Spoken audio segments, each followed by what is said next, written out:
Welcome to commerce academy. आज की class completely freshers को ध्यान में रखते हुए की जा रही है। या तो आप एक बिजनेसमैन है या अकाउंटेंट है, तो आपको ये जानना है कि नील जीएसटी की जो रिटर्न फीलिंग है, यानी जो नील रिटर्न फीलिंग है जीएसटी में, वो कैसे फाइल हम करते हैं। यानी दो रिटर्न भरी जाती है मंथली बेसिस पे, एक R1 होती है और एक 3B होती है।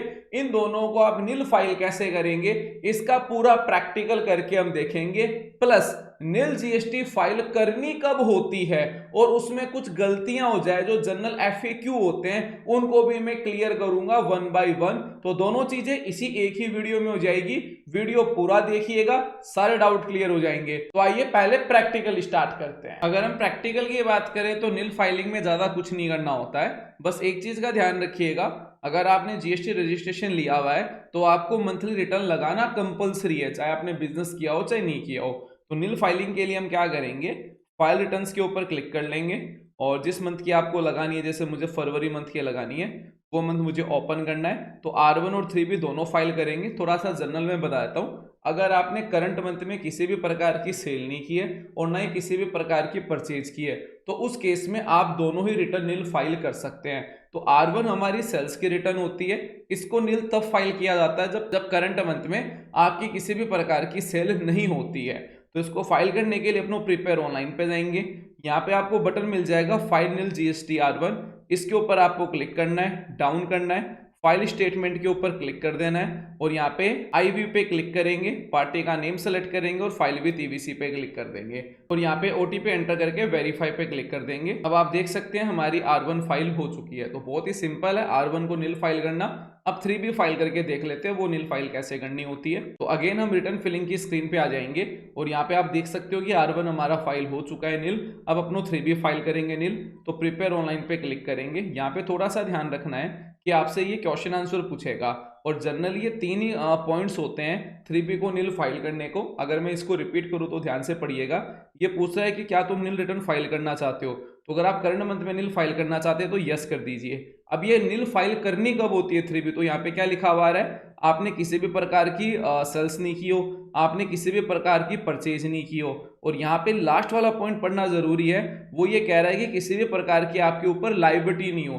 तो जनरल हमारी लाइबिलिटी होती है वो आरसीएम की होती है, या फिर जो हमारी लाइबिलिटी हो जाती है वो हो जाती है कि लास्ट मंथ के अंदर आपने रिटर्न है वो लेट फाइल नहीं किया। कहने का मतलब है कि लास्ट रिटर्न अगर आपने लेट फाइल की है तो उसकी लेट फीस लगेगी, तो करंट रिटर्न होगी वो नील फाइल नहीं कर पाएंगे।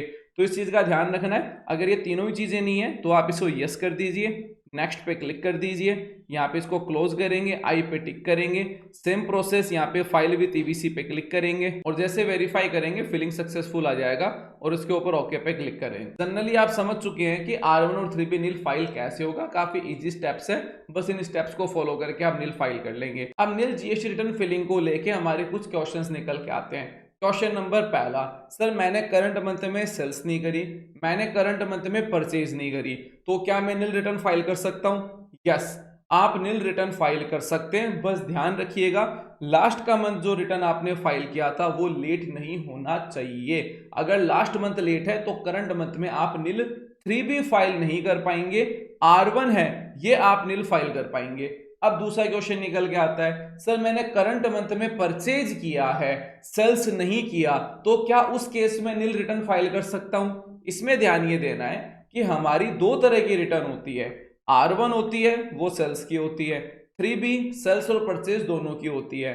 तो क्वेश्चन क्या है आपका? आपका क्वेश्चन है करंट मंथ में आपने सेल नहीं किया है, सिर्फ परचेज किया है, तो उस केस में R1 आप नील फाइल कर देंगे और जो 3B हुई उसके अंदर अपनी परचेज की डिटेल डाल देंगे। अब अगर आपने आईटीसी क्लेम वाली परचेज की है तो आप 3B के अंदर आईटीसी क्लेम करके अपने रिटर्न फाइल कर देंगे। अब यहाँ पे एक छोटी सी गलती हो जाती है, वो ये हो जाती है कि सर हमने करंट मंथ में सेल नहीं किया था तो उस वजह से हमने R1 भी नील फाइल कर दी, 3B भी नील फाइल कर दी, लेकिन हमने परचेज किया था, हमें वो आईटीसी क्लेम करनी थी जो हम नहीं कर पाए।